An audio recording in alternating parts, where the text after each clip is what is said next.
ഇമാം ഇബ്നുൽ ഖയ്യിം റഹിമഹുല്ലാഹ് അദ്ദേഹം ശൈത്താൻ മനുഷ്യന് വേണ്ടി ഒരുക്കുന്ന കുതന്ത്രങ്ങളെ കുറിച്ച് വിവരിച്ചിട്ടുണ്ട്. അദ്ദേഹം പറഞ്ഞു, പിശാച് മനുഷ്യനെ ആദ്യം പെടുത്താൻ ശ്രമിക്കുക ഷിർക്കിലാണ്. ഷിർക്കിൽ വീഴ്ത്താനാണ് അവൻ ആദ്യം ശ്രമിക്കുക. ഒരാൾ ഷിർക്കിൽ വീണ് കഴിഞ്ഞാൽ ഇബ്നുൽ ഖയ്യിം പറയാം, അവന് മനുഷ്യനോടുള്ള ആ ദേഷ്യത്തിന്റെ, വെറുപ്പിന്റെ, അസൂയയുടെ തീ അതോടുകൂടി അവിടെ കെടും. കാരണം എന്താ?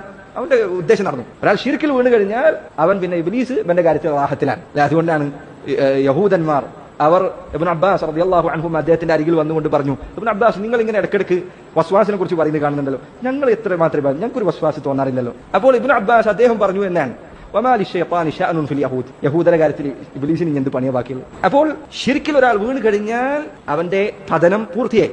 ഷിർക്കിൽ ഒരാൾ അവന് കിട്ടിയില്ല എങ്കിൽ രണ്ടാമത്തെ പടിയിലേക്ക് അവൻ ഇറങ്ങും.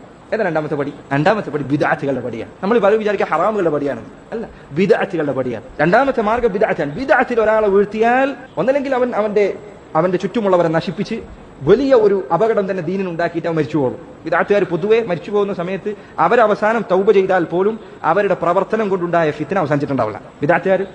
ബിദ്അത്ത് ഉണ്ടാക്കിയ ആൾക്കാർ മരിച്ചുപോയാൽ അവർ എഴുതിച്ച പുസ്തകം അവിടെ ഉണ്ടാവും, ഇവന്റെ അടുത്ത് ആൾക്കാർ പഠിച്ചത് അവിടെ ഉണ്ടാവും, ഇവനെ കൊണ്ടുണ്ടായ ഫിത്ന അവസാനിച്ചിട്ടുണ്ടാവില്ല. സുബ്ഹാനല്ലാഹ്, അല്ലാഹു നമ്മളെ കാത്തുരക്ഷിക്കുമാറാകട്ടെ. ജനങ്ങൾ നമ്മളെ കൊണ്ട് ദലാലത്തിലാവുക എന്ന് മുൻഗാമികൾ പറഞ്ഞതായി കാണാം.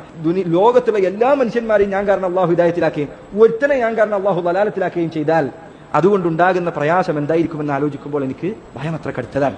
ഇപ്പോൾ ഒരു ബിദ്അത്തുകാരനെ കൊണ്ട് ആളുകൾ പലപ്പോഴും അവന്റെ വലിയ താടിയും അവന്റെ വിനയുള്ള സ്വഭാവവും ഒക്കെ കണ്ട് ചിലപ്പോൾ വഞ്ചനയിൽ വീണു പോകും. അതുകൊണ്ടാണ് ഇമാം അഹ്മദ് റഹിമഹുല്ലാഹ് അദ്ദേഹത്തിന്റെ കാലഘട്ടത്തിൽ ഉണ്ടായിരുന്ന ഒരു അടുത്ത ബിദ്അത്തുകാരൻ, അയാളെ കുറിച്ച് ഇമാം അഹ്മദ് പറഞ്ഞു, നീ അവന്റെ താഴ്ത്തിയ തല കണ്ട് വഞ്ചിതനാകരുത്. എന്റെ താഴ്ത്തിയ തല എന്ന് പറയാൻ കാരണം എപ്പോ ഭയങ്കര വിനയുള്ള മനുഷ്യനാണ്. അവന്റെ താഴ്ത്തിയ തല കണ്ട് നീ വഞ്ചിതനാകരുത്, അവൻ ക്ഷണിക്കുന്ന നരകത്തിലേക്കാണ്.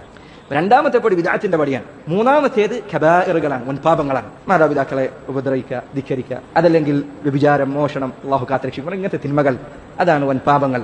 അതിൽ അവന് കിട്ടിയില്ലെങ്കിലോ ചെറുപാപങ്ങൾ, സഗായിറുകൾ, ചെറിയ തെറ്റുകൾ, അത് അവന്റെ ജീവിതത്തിൽ കൊണ്ടുവരാൻ ശ്രമിക്കും. ചെറിയ തെറ്റുകളെ കുറിച്ച് നബി സല്ലല്ലാഹു അലൈഹി വസല്ലം ഒരു ഉപമ പറഞ്ഞു തന്നിട്ടുണ്ട്. എന്നാൽ ചെറിയ തെറ്റുകളുടെ അവസ്ഥ, ചില ആളുകൾ ഞങ്ങൾക്ക് വലിയ തെറ്റുകളൊന്നും ഇല്ല എന്ന് പറഞ്ഞാൽ പിന്നെ അവൻ എന്ത് ചെയ്യും? ചെറിയ തെറ്റുകൾ അത് ധാരാളമാക്കും. നബി സല്ലല്ലാഹു അലൈഹി വസല്ലം പറഞ്ഞു, ആ ചെറിയ തെറ്റുകൾ അധികരിപ്പിക്കുന്ന ഒരാളുടെ ഉപമ ഒരു കൂട്ടം ജനങ്ങളെ പോലെയാണ്.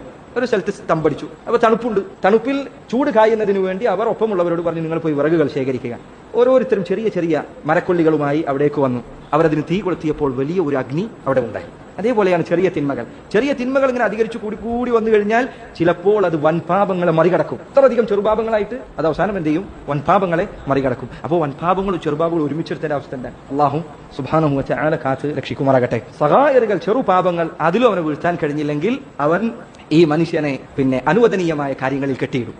ഇബാദത്ത് ചെയ്യാനോ നല്ല കാര്യങ്ങൾ ചെയ്യാനോ വിടാതെ അനുവദിക്കപ്പെട്ട കാര്യങ്ങളിൽ അവനെ ശുഗലാക്കി കളയും. അതല്ലെങ്കിൽ ഉറക്കം വർദ്ധിപ്പിച്ചു കളയും, അതല്ലെങ്കിൽ ഭക്ഷണം തീറ്റ, അത് അവനൊരു പ്രിയങ്കരമായ കാര്യം, അവൻ അതിന്റെ പിന്നാലെ നടക്കും. ഇബാദത്ത് ചെയ്യേണ്ട സമയം, അള്ളാഹുവിനെ ഇബാദത്ത് ചെയ്യാൻ മാറി നിൽക്കേണ്ട സമയം അനുവദനീയമായ കാര്യം. പ്രത്യേകിച്ച് ഇക്കാലത്ത് മൊബൈൽ എന്ന ഫിത്ന, നമ്മളെല്ലാവരും അതിൽ പങ്ക് ഉള്ളവരായി മാറിയിട്ടുണ്ട്. അപ്പൊ അതിലിങ്ങനെ ചിലപ്പോൾ അനുവദനീയമായ കാര്യമായിരിക്കും, പക്ഷേ സമയം ഇങ്ങനെ വ്യസ്തമായിക്കൊണ്ടിരിക്കും, മണിക്കൂറുകൾ ചിലപ്പോൾ അതിൽ നഷ്ടപ്പെട്ടിട്ടുണ്ട്. അനുവദനീയമായ കാര്യങ്ങളിൽ അവനെ കെട്ടി അതിലും അവന് പിടിക്കാൻ സാധിച്ചില്ലെങ്കിൽ ഒരു നന്മ ചെയ്യാൻ സാധിക്കുന്ന സന്ദർഭത്തിൽ അതിനേക്കാൾ ചെറിയ ഒരു നന്മയിലേക്ക് അവനെ വഴിതിരിച്ചു വിടും. എന്റെ മുന്നിൽ രണ്ട് നന്മ ഉണ്ട്, പക്ഷെ വലിയ നന്മ ചെയ്യാൻ അവന് വിടില്ല, ചെറിയ നന്മ ചെയ്യാൻ പ്രേരിപ്പിക്കും. ശൈത്താൻ ചില സമയത്ത് നന്മ ചെയ്യാൻ പറയും. എന്തിനു വേണ്ടിയാണ് അത് ചെയ്യാൻ പറയുന്നത്? അതുകൊണ്ട് അവൻ ഉദ്ദേശിക്കുന്ന 10 തിന്മ വേറെ പുറത്തുണ്ട്. ഈ അർത്ഥത്തിൽ അവൻ ചിലപ്പോൾ വഞ്ചനയിൽ അകപ്പെടുത്തും. അതുകൊണ്ടാണ് അല്ലാഹു സുബ്ഹാനഹു വ തആല പിശാചിന്റെ വഞ്ചനയെ നിങ്ങൾ കാത്തു സൂക്ഷിക്കണമെന്ന് പറഞ്ഞത്. ഗുരുതരമായ വഞ്ചനയുള്ളവനാണ്, കടുത്ത വഞ്ചനയുള്ളവനാണ്. അതിലും അവന് മനുഷ്യനെ കിട്ടിയില്ലെങ്കിലോ, നബിമാരുടെ അവസ്ഥ അതാണ്. ഇതിലും അവന് കിട്ടിയില്ലെങ്കിലോ പിന്നുള്ള വഴി അവന്റെ കൂട്ടാളികളായ പിശാചിന്റെ കൂട്ടാളികൾ അവരെ ഈ പറഞ്ഞ ആളുകൾക്ക് മേലെ ഉപദ്രവവുമായി പറഞ്ഞേക്കുക എന്നതാണ്. ഉപദ്രവിക്കുക, ഇവനെ കൊണ്ട് ഗീബത്ത് പറയും, ജനങ്ങൾ അവനെ ചീത്ത പറയും, ജനങ്ങൾ അവനെ ആക്ഷേപിക്കും, ആളുകൾ ഇവനെ നടന്നു മുമ്പ് കളിയാക്കും, ഇവനെ പരിഹസിക്കും, ഇവനെ ഉപദ്രവിക്കും. നബി സല്ലല്ലാഹു അലൈഹി വസല്ലമക്ക് നേരിട്ടതുപോലെ പിന്നെ ചെയ്യാവുന്ന ആകെയുള്ള പണി അതാണ്. അവസാനം ഹദീസിൽ കാണാം, ഇബ്ലീസ് നിസ്കാരത്തിൽ അവന്റെ ക്ഷമ കെട്ടിട്ടാണ് അവസാനം റസൂലുള്ളാഹി സ്വല്ലല്ലാഹു അലൈഹി വസല്ലമക്ക് നേരെ അവൻ തീക്കൊള്ളിയുമായി വന്നു.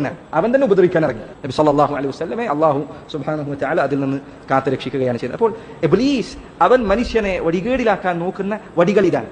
ശിർക്ക് കഴിഞ്ഞാൽ രണ്ടാമത്തെ വിദഅത്ത്.